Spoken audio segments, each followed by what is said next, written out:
Mammouth.media.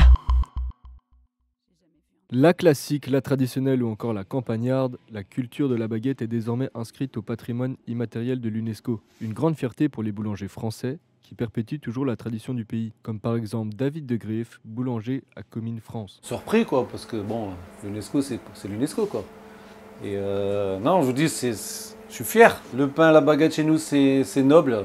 C'est vraiment quelque chose de traditionnel. Afin de protéger cette tradition de savoir-faire, Dominique Enract, président de la Confédération nationale de la boulangerie et pâtisserie française, a introduit un dossier auprès de l'Organisation des Nations Unies pour l'éducation, la science et la culture. Avec cette mondialisation, cette industrialisation, on s'aperçoit qu'il y a de plus en plus de machines qui fabriquent des choses, le pain, des robots.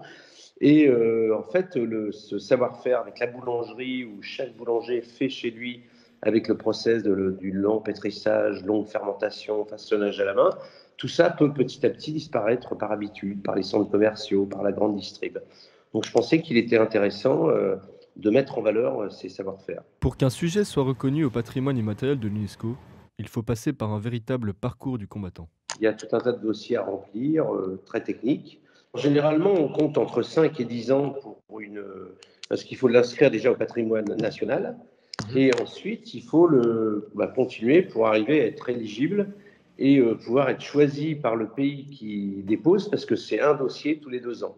Donc, il faut arriver en fait à se faire son chemin pour arriver en finale, être choisi par le pays, et après, ça part à l'international. Ah, moi, très bien. Hop, ceci, hein, je le fais chauffer ou froid? Ouais, un peu chauffé, ça marche. Ah ben, on n'a absolument pas entendu parler de ça. C'est juste qu'on met LCI. Et donc c'est les infos françaises, donc du coup ils en parlent, ils en ont parlé. Mais je suis pas sûr qu'un quart de nos clients soient au courant de ce genre de choses, quoi. Je suis pas sûr que ça impacte vraiment grand chose sur l'attrait de la baguette. Parce que la baguette, généralement, c'est relativement connu dans le monde entier. Donc je suis pas sûr que le fait que ce soit à l'UNESCO ait changé quoi que ce soit à ce niveau-là, quoi. Nous, personnellement, on reçoit du pain frais tous les matins d'une société qui le fait pendant la nuit, donc ils le font frais, c'est pas du congelé. En France, la tradition de la baguette est tellement ancrée qu'une reconnaissance de l'UNESCO n'a pas vraiment d'effet. Chez nous, le bilan est le même. Des demi-baguettes comme ça pour les sandwichs, on en cuit entre 150 et 200 par jour. Après, baguette à l'ancienne, une trentaine environ. Et baguette blanche, moins de 10. C'est beaucoup moins de l'acharnement comme en France où les gens vont acheter leurs baguettes d'office tous les matins. Ça ici, on en a quelques-uns, mais c'est pas global. Sur 250, 300. Les gens en premier, ils vous demandent la baguette. Et après, ils prennent sur les pains spéciaux, les pains blancs. Et les Belges n'hésitent pas à passer la frontière pour acheter une baguette chez leurs voisins français. Ouais, 30-40% sur les Belges qui viennent chercher leur baguette en France. Nous, c'est pas la baguette belge ou la baguette française, c'est le savoir-faire artisanal et la culture de la baguette de pain.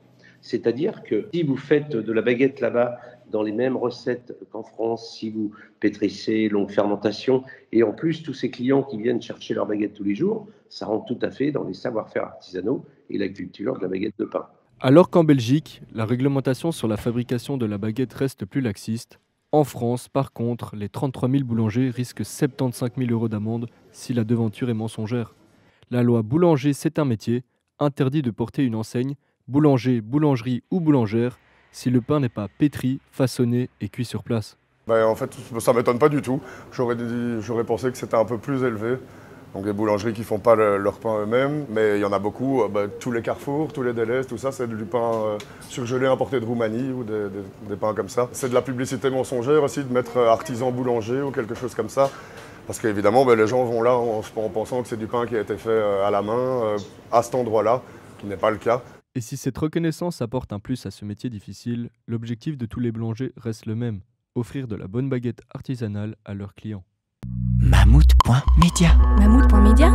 Tu connais pas?